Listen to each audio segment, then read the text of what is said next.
Hello, everyone, and welcome to another episode of Strange Stories, Lexington Public Library's Storytime for Grown-Ups. I'm your host, Bethany, and today's story is called The Oval Portrait by Edgar Allan Poe.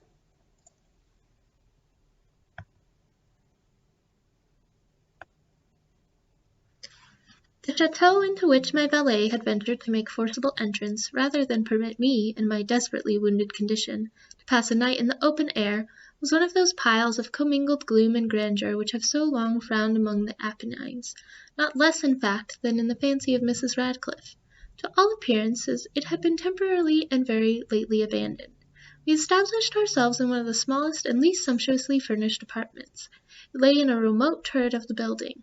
Its decorations were rich, yet tattered and antique. Its walls were hung with tapestry and bedecked with manifold and multiform armorial trophies, together with an unusually great number of very spirited modern paintings, in frames of rich golden arabesque.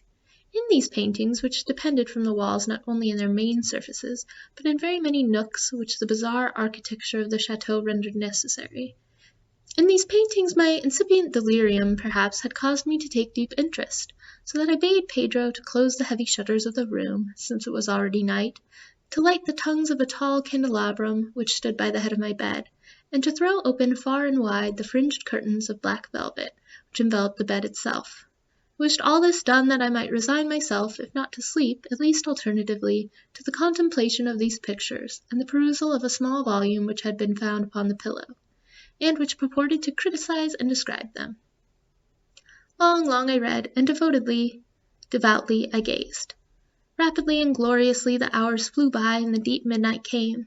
The position of the candelabrum displeased me, and outreaching my hand with difficulty, rather than disturb my slumbering valet, I placed it so as to throw its rays more fully upon the book. But the action produced an effect altogether unanticipated. The rays of the numerous candles, for there were many, now fell within a niche of the room which had hitherto been thrown into deep shade by one of the bedposts. I thus saw in vivid light a picture all unnoticed before. It was the portrait of a young girl just ripening into womanhood. I glanced at the painting hurriedly, and then closed my eyes. Why I did this was not at first apparent even to my own perception, but while my lids remained thus shut, I ran over in my mind my reason for so shutting them. It was an impulsive movement, to gain time for thought, to make sure that my vision had not deceived me, to calm and subdue my fancy for a more sober and more certain gaze. In a very few moments I again looked fixedly at the painting. That I now saw aright I could not and would not doubt, for the first flashing of the candles upon that canvas had seemed to dissipate the dreary stupor which was stealing over my senses, and to startle me at once into waking life. The portrait, I have already said, was that of a young girl. It was a mere head and shoulders, done in what is technically termed a vignette manner, much in the style of the favourite heads of Sully. The arms, the bosom, and even the ends of the radiant hair melted imperceptibly into the vague yet deep shadow which formed the background of the whole. The frame was oval, richly gilded and filigreed and Moresque. As a thing of art, nothing could be more admirable than the painting itself, but it could have been neither the execution of the work nor the immortal beauty of the countenance which had so suddenly and vehemently moved me.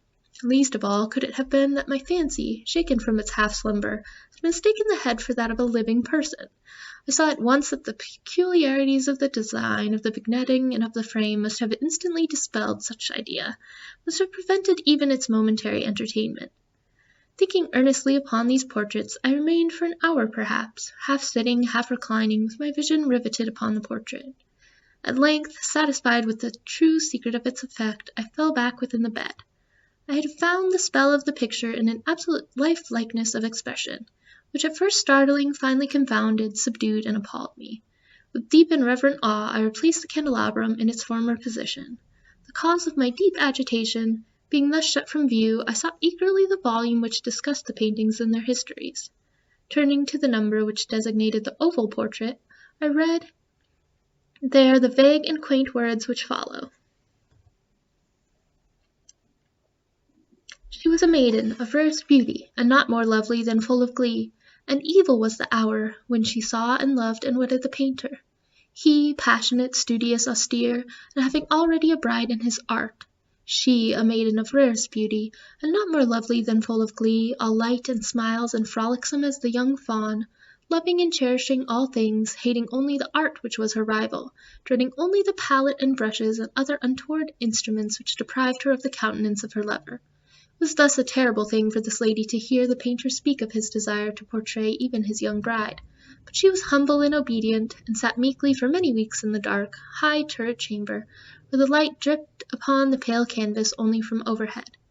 But he, the painter, took glory in his work, which went on from hour to hour and from day to day. He was a passionate and wild and moody man who became lost in reveries, so that he would not see the light which fell so ghastly in the lone turret withered the health and the spirits of his bride, who pined visibly to all but him. Yet she smiled on and on uncomplainingly, because she saw that the painter, who had high renown, took a fervid and burning pleasure in his task, and wrought day and night to depict her who so loved him, yet who grew daily more dispirited and weak.